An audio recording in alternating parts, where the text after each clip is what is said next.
thought, it'd be good to talk a little bit about emergency funds and different options and pros and cons of each one. Yesterday, my wife and I had an opportunity to go to see Les Miserables, one of my favorite Broadway plays. I love the music, I love the story, and it is, just a difficult time for the French people. And, we learned a couple things as I was thinking about it.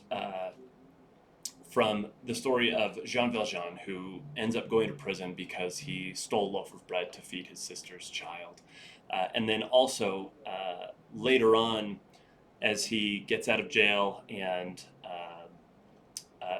becomes successful at some point, he runs into a woman named Fantine, who also has an issue of income, being able to take care of her child and send money to the people taking care of her child. And so, I thought a little bit about this, how both of these instances theoretically could have been avoided by having a good, solid emergency fund. Now, granted, their situation was perhaps very, very different than ours, but still having a good emergency fund is a solid piece of a financial plan that can really help to get us through a lot of things. So, especially with all of the talks of layoffs that are happening right now.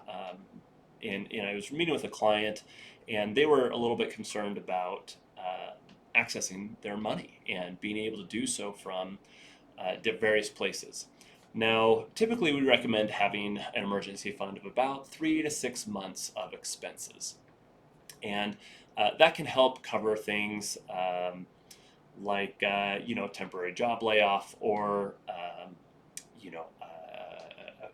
replacing a refrigerator or a washer, or maybe even a heater or air conditioning unit, and some medical expenses potentially.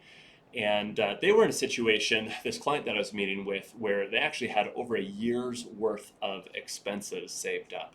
And they felt like it was a bit excessive. They felt like there were dollars that they were kind of sitting on that they felt like they should be more efficient with. And so we talked about some options. We talked about putting money into a health savings account, maxing out their Roth IRAs, and also maximizing their 401k contributions. And so you add all of those up, and it would take, a good chunk of that emergency fund, but they would still have, over 6 months worth of expenses there. But it still made them a bit nervous. So they asked a little bit about what options they had if they were to put those money in those different places. And so I thought, it'd be good to talk a little bit about emergency funds and different options and pros and cons of each one. Money in a checking account, savings account is very accessible, very liquid, very safe, and it is the primary source of where emergency fund dollars should be held. You could also have dollars in a CD, where if you were to access that CD before it matures, then you may lose some interest, and that may be okay in an emergency situation. Other options would be, ways that you could borrow from your own assets, such as cash value in a life insurance policy or a home equity line of credit. The downsides there is some interest that you would need to repay back. The upside is it's very quick and very easy to access those dollars. And again, for the most part, very safe. Once we get outside of those, there are some other tools that can be used that have some tax preferred status, such as a Roth IRA or an HSA, a 401k, these different tools that help us to save for retirement in a tax efficient way.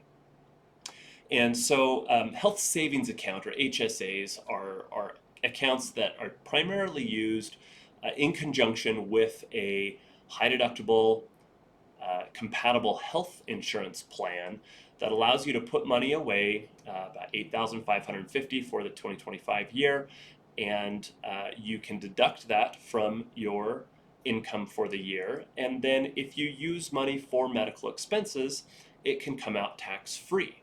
If you don't use money for your medical expenses, you can actually invest some of those funds and those dollars can grow tax deferred, and then at a later date you can withdraw them and pull them out tax-free for medical expenses.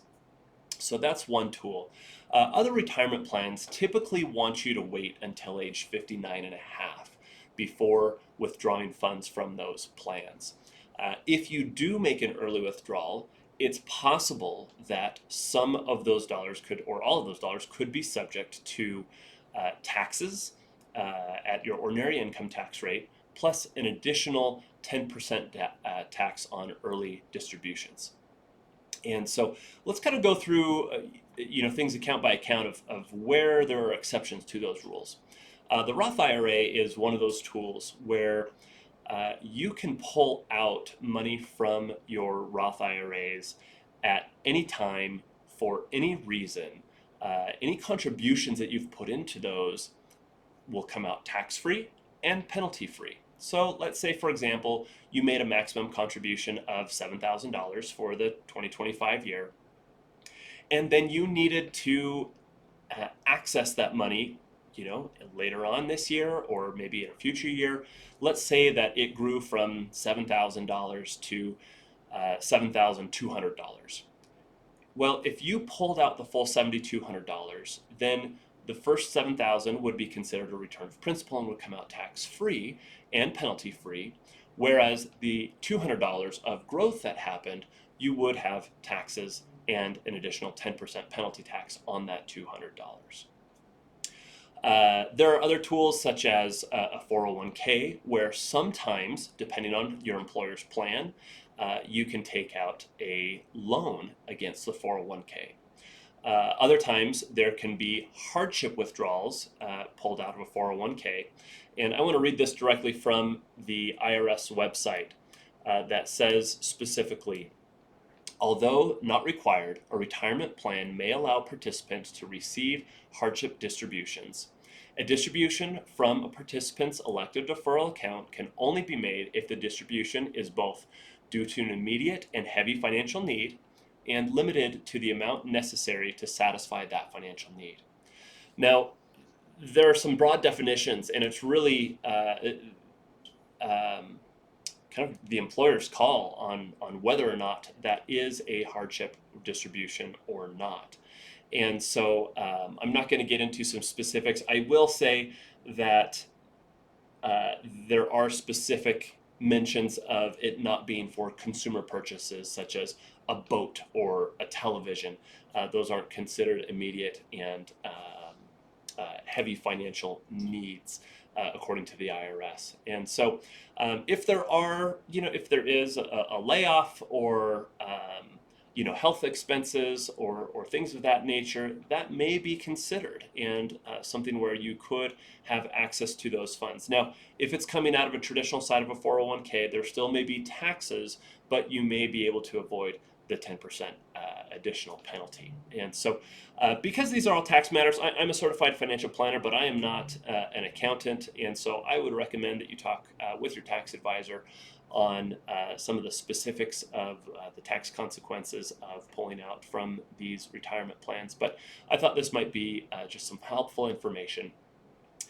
Coming back to Les Miserables, we see later times in Jean Valjean's life where he has a good solid amount of emergency funds, where there are some instances where he does need to flee and take off, and he has the financial resources to be able to do that, and really avoids a lot of hardship in his life because of those extra funds that he had stocked away. And so always have a good emergency fund. It's a wise financial strategy, but if you're sitting on too much, it can be wise also to be a good steward with those funds and get them invested.